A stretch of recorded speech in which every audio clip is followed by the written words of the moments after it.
day 2 since I buried my son. My son died from the coronavirus, as I mentioned, but not in the way you think. The human condition is not to be socially isolated. And I heard someone say, well, it's like summer for these kids. It's not like summer for these kids. It's just not. Anybody says it's an idiot. This is not summer.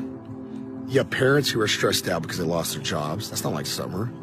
You got kids who have no interaction with their friends other than through Fortnite and FaceTime. That's not like summer. You have kids who can't go run off their energy at PE class. They can't get that one hug from their teacher that they needed. There's social and emotional challenges beyond comprehension.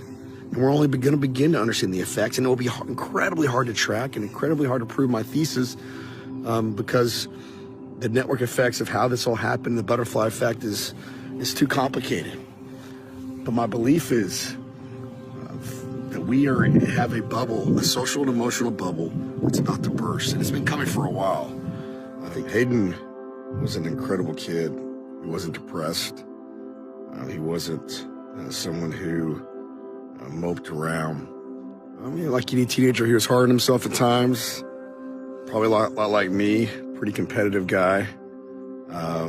And like anybody, had his own insecurities here and there. My son, the story behind my son, for those who want to know, back in December, he got a brand new monitor for Christmas. That's what he wanted. He was a big time gamer, and I got nothing wrong with gaming. That's what he wanted to play Fortnite. He's an incredible Fortnite player, one of the top for his age in the country. And I'm very proud of that gift, and that one was wonderful for a couple of months, right before the virus started. Back in February, like I used to do when I got mad at Mike Tyson's Punch-Out or whatever it was, he got mad at Fortnite, turned around and chunked that controller over his head again, just like I used to do, and hit smack in the middle of that monitor, broke it. And we told him, son, you can't do that. I don't care about the monitor, but I care about how you react. It's just, you can't do that. Or you're not getting another one. Sorry, dude. And he negotiated and tried every which way to convince us, talking to my dad, we call him Pee-Pee, trying to get him to fix it, and you can't fix those new LCD monitors, or not cheaply at least. And, but we said, you know what, if you, opportunity to learn a lesson, do some hard work of your own, do some more chores around the house, you treat your sister nicer, maybe we'll talk about it, we'll get you one. And he held up his end of the bargain. February, March, he worked his butt off, did some things around the house, did many things around the house. I could see just a wonderful change in how he treated his sister, which brother and sisters always fight. There's nothing unusual about that, but just learning. He was evolving, he was growing, he was becoming a man, 12-year-old boy. And, a week and a half ago, we had a wonderful day. Where me and Hayden were supposed to go get haircuts at my office. Both of us were getting shaggy as can be. And my water in my well went out. And, I needed help to fix it, so I called the smartest guy I know, which was my dad. And I hadn't seen him because of the virus. I hadn't allowed him to go to work. I said, you got to work from home, man. I was worried about my dad just like everybody else. But he came over, helped me fix the well. It was a beautiful sunny day. We had a glorious time. Me, Hayden, and him fixing it. My dad even gave him a little mission that he had to watch something on the well. He was real proud of that. I remember Hayden come up to me in the kitchen. I gave him the biggest hug, and I kissed him on the hair. I hugged him tight for some reason. I didn't know what the last time I'd hug him. My dad did the same, and we talked some more. And Hayden went upstairs to his room. My dad had to go. I had to take a phone call. April went to go pick up a friend. The social isolation, we kind of reached a point where we felt like it was counterproductive. So we're going to let her have her friend spend the night, and they were going to get some food. My dad left, April left. I went into my room real quick. Just my little daughter, me, and Hayden were at home. I took a call. It took about 25, 30 minutes.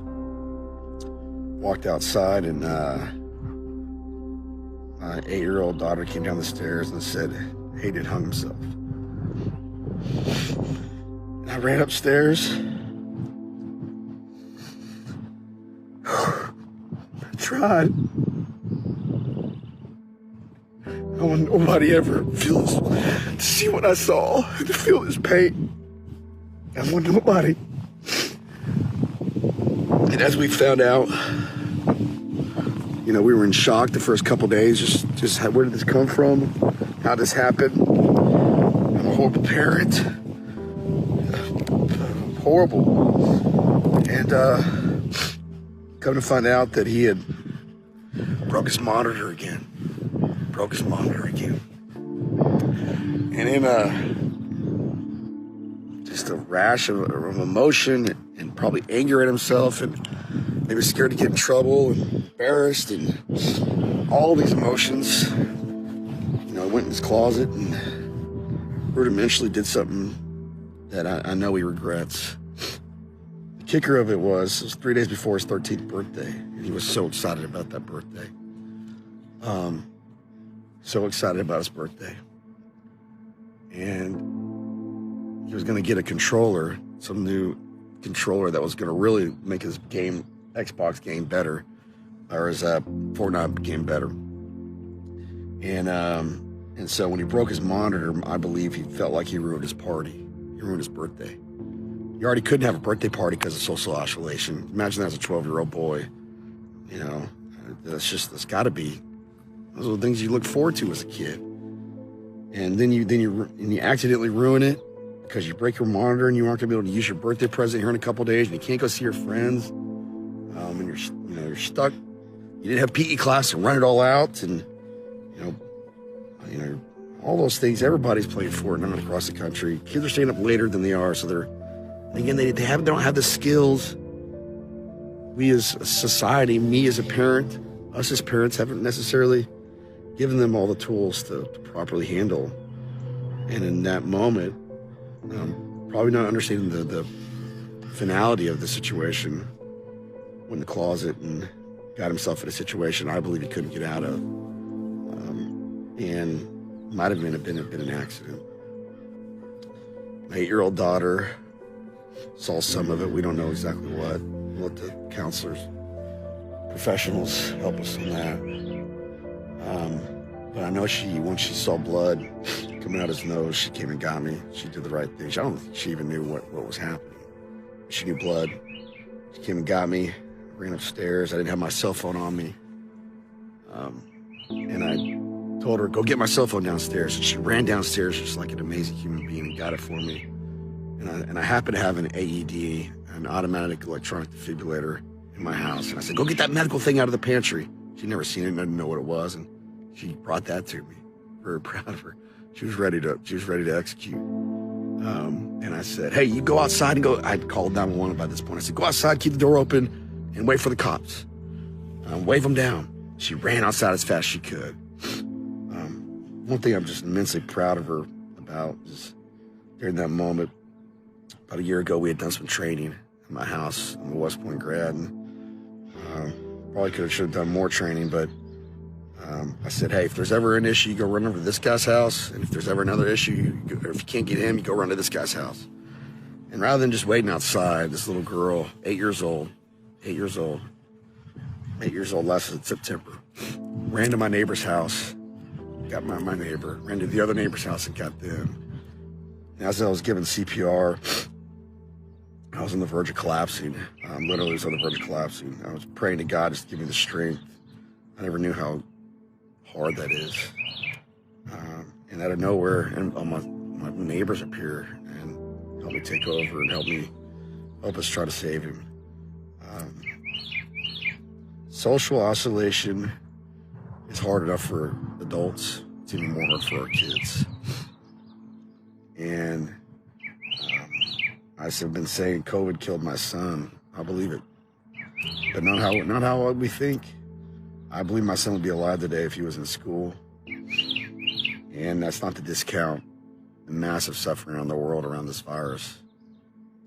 I thank you all for listening to me. I need to get this off my chest.